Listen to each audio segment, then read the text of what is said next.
Morning students, today we will do chapter 3 Geography, our changing earth. In this chapter we will read about the hexogenic force and the endogenic force of the earth. Now earth movement. The earth's movement are divided on the basis of forces. जो अर्थ की movement है वो हम दो उसके force के कारण दो इसमें डिवाइड करते, एक होता है एंडोजेनिक फोर्स, दूसरा होता है exogenic force. Okay, now exogenic force. Exogenic refers to the external force and phenomena that occur on above the earth surface. तो जो है हेक्सोजेनिक फोर्स है वो अर्थ सरफेस के ऊपर में होता है. ठीक है, ये एक फिनोमिना है.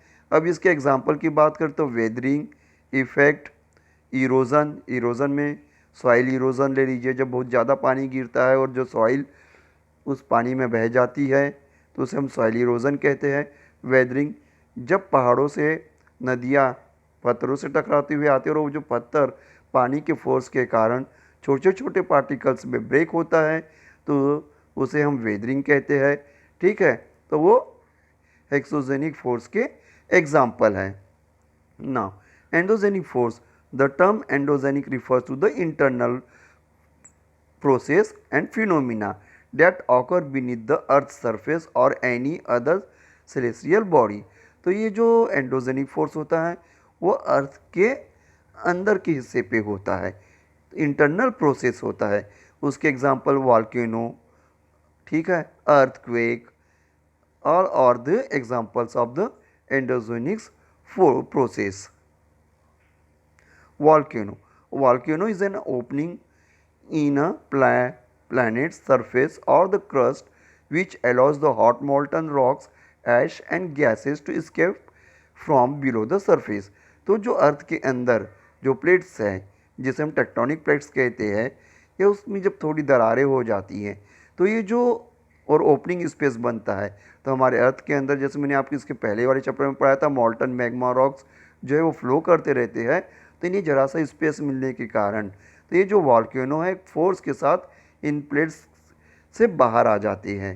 ठीक है, the word volcano is derive from the Italian volcano और, ठीक है, and Roman God of fire. तो ये एक इटालियन वर्ड है. Here you in this diagram you can see the volcano. Okay, earthquake. Now this is another example of endogenic force, earthquake. When the lithospheric plates move the surface, the earth vibrate. The vibration can travel all around the earth. The vibrations are called the earthquake.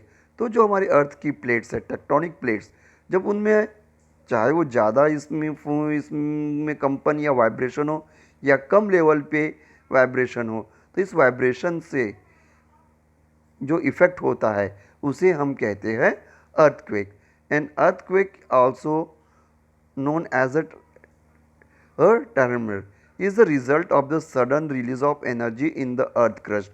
तो ये earthquake जो है वो अचानक से आता है कि अचानक जब अर्थ की प्लेट्स में कुछ डिस्टर्बेंस आता है तो ये अर्थक्वेक होता है. ये अर्थक्वेक जो है वो हाई लेवल पे भी रिक्टर स्केल पे हो सकता है और कम रिक्टर स्केल पे भी होता है. रिक्टर स्केल जो होता है एक उसके मेज़र करने का एक स्केल है अर्थक्वेक के. How the earthquake are formed. The place in the crust where the movement start is called the focus. तो जहाँ से ये वाइब्रेशन इस प्लेट में डिस्टर्बेंस होने के कारण जहाँ से ये वाइब्रेशन स्टार्ट होता है उसे हम फोकस कहते हैं. The place on the surface above the focus is called epic centre. और यही जो वाइब्रेशन है जहाँ से वो स्टार्ट हुआ वो कहलाएगा फोकस, और जब फोकस को क्रॉस करके थोड़ा ऊपर लेवल पर आता है तो उसे हम कहते हैं epicentre. The vibration travel outward from the epicentre as a wave. तो यही वाइब्रेशन जो है वेव के रूप में इपिक सेंटर से आगे की ओर ट्रैवल करती है.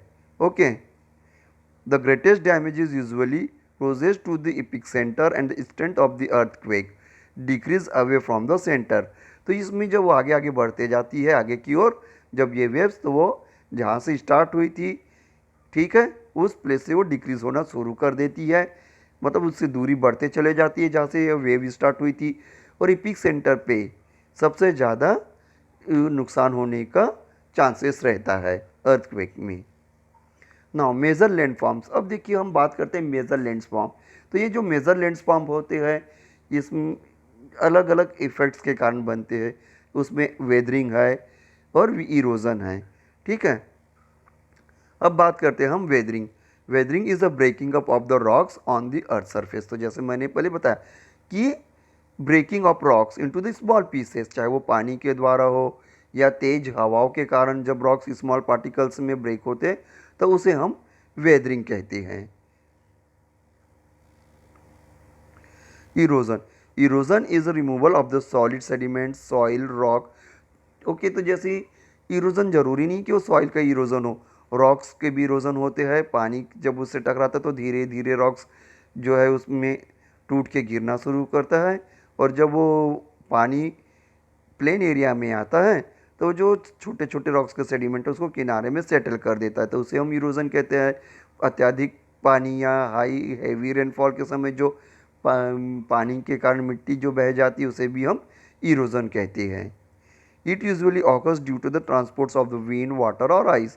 तो ये जो इरोजन है वो वाटर के कारण, विंड के कारण या आइस के कारण भी होता है।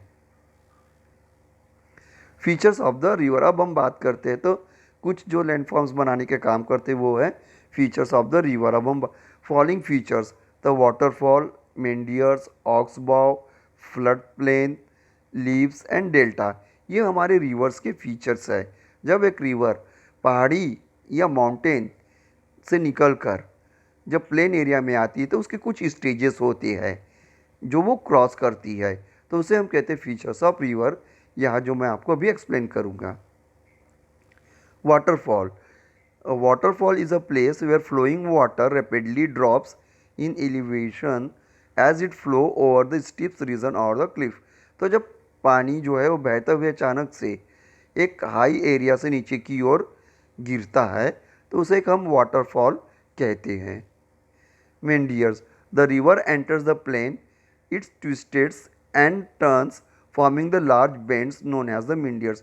तो जैसे आप ये देख सकते हैं जब रिवर पहाड़ी क्षेत्र से निकल के प्लेन एरिया में आती है और वो तेज़ी से आगे की ओर बहती हुई आड़े तिरछे या जिगजैग के रूप में वो बेंड्स बनाती है तो उसे हम मेंडियर्स कहते हैं। Oxbow lake, oxbow lake is U shaped body of the water formed when the wide meanders from the main stream of the river is cut off to create the lake. The landform is called an oxbow lake for the distinctive curved shape and result its process। तो ऑक्सबाउ lake कैसे होता है, जब नदी plain area में बहती तो उनकी जो किसी भी कारणवश जो वो मेन स्ट्रीम से अलग होकर वो एक लेक के रूप में यू शेप बनाते हुए आगे बढ़ती है, ठीक है। तो हम उसे कहते हैं ऑक्सबाउ लेक। ये जो है नदी की मेन धारा से अलग बहती है, उसकी अलग से ब्रांच निकलती है और यही जो ब्रांच है आगे एक लेक का रूप ले लेती है, एक बड़े तालाब या झील का रूप ले लेती है जो यू शेप में आगे बढ़ती है, इसलिए हम उसे ऑक्सबाउ लेक कहते हैं। अब हम बात करते हैं flood plain. When the river overflow its bank its leads to the flooding और नेबरिंग एरिया। तो ये होता है, ये फ्लड प्लेन अधिकतर कब होता है, जब हेवी रेनफॉल होता है और जो रिवर है ओवरफ्लो होती है और अपने ब्लैंक बैंक मतलब नदी के किनारों को छोड़कर वो पानी का जो लेवल बढ़ जाता है और आसपास के एरिया को नुकसान पहुंचाना शुरू करता है तो फ्लड प्लेन कहलाता है। As it floods is deposit the layer of fine soil and other material called sediments. तो इस फ्लड प्लेन के कारण बहुत सा नुकसान होता है क्योंकि आसपास के एरिया में बहुत ज़्यादा मात्रा में पानी भर जाता है, लेकिन ये जो फ्लड प्लेन का एक फायदा ये है कि ये अपने साथ बहुत सारी फर्टाइल सॉइल सेडिमेंट्स लेके आती है जो एग्रीकल्चर के लिए बहुत फ़ायदेमंद होती है। Delta, the delta is formed as it's created at the mouth of the river where the river flow into the ocean। तो ये अधिकतर बनता है जब रिवर प्लेन एरिया से आगे की ओर बढ़ती है और समुद्र में मिलने वाली रहती है तो एक डेल्टा बनाती है, ठीक है। An ocean, sea, lake, a flat arid area or the another delta are formed from the deposit of the sediments carried by the river as they flow leaves the mouth of the river। The features made by the sea wave. अब हम बात करते हैं sea wave से। The features are the sea wave, जैसे हमने reverse की features पढ़े थे, आज ऑक्सबाउ लेक पढ़ा, ठीक है, मेंडियस पढ़ा, वाटरफॉल पढ़ा। इसमें sea caves, sea arches, stack and sea cave. तो हम बात करते हैं सी आर्चेस से। When the sea cave became bigger and bigger only the roof of the caves remain then form a sea arch. तो इसमें यह होता है कि जो समुद्रों में पत्थर होते तो समुद्र की लहरों के कारण उनमें कंटिन्यू जो पानी की जो लहरें उसमें बड़े बड़े पत्थरों में टकराते जाती है और नीचे से वो खाली एक ऊपरी हिस्सा ही बच जाता है। When the sea cave became bigger and bigger, बड़े धीरे धीरे वो बढ़ते चले जाते हैं, उनका साइज इंक्रीज होते जाता है। Only the roof of the cave remain, और जैसे आप देख सकते हैं इसके आजू बाजू का हिस्सा पूरा कट चुका है, ठीक है, खाली ऊपरी एक टॉप दिखता है, तो उसे हम कहते हैं सी आर्चेस। Stacks.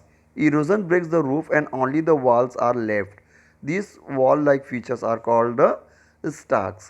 तो stacks, तो जो इरोजन होता है, पानी की लहरें समुद्र की बराबर उन पत्थरों में पड़ते रहती है, जिससे वो धीरे धीरे इरोज हो जाते हैं और रूफ वहाँ से हट जाता है और खाली आजू बाजू के जो बड़े बड़े स्टोन्स या रॉक्स रह जाते हैं उसे हम कहते हैं stalks.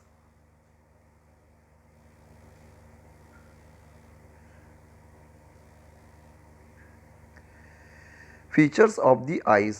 So these are the following: glacier and glacial monorails. Glaciers. A glacier is a large mass of ice moving slowly over the some land surface or down valley.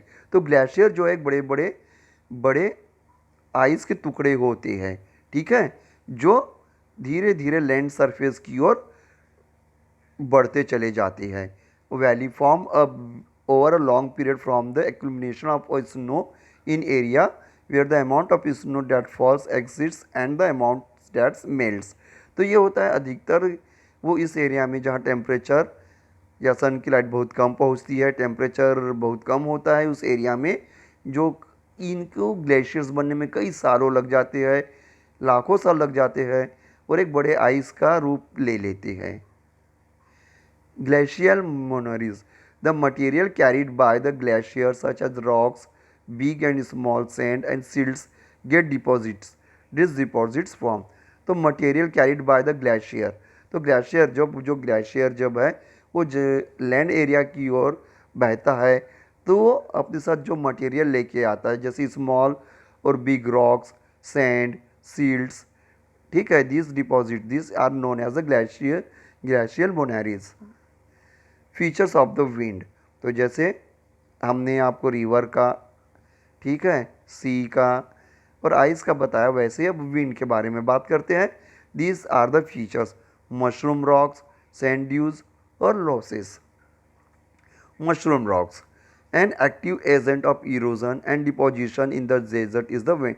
तो desert में main जो है erosion का वो है wind. तो wind ही जो है जब तेज़ हवाएं एक जगह से दूसरी जगहों में सैंड को ट्रांसपोर्ट करती है।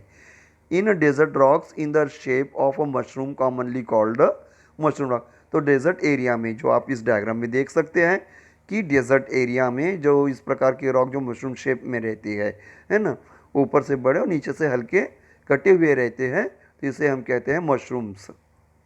Sand dunes. When the wind blow, it lifts and transported the sand from one place to another. When it stop blowing, the sand falls and get deposited in low hill-like structure.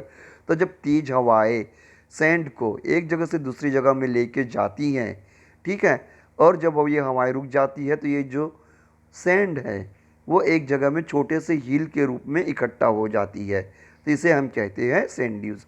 When the wind blow, it lifts and transports the sand from one place to another.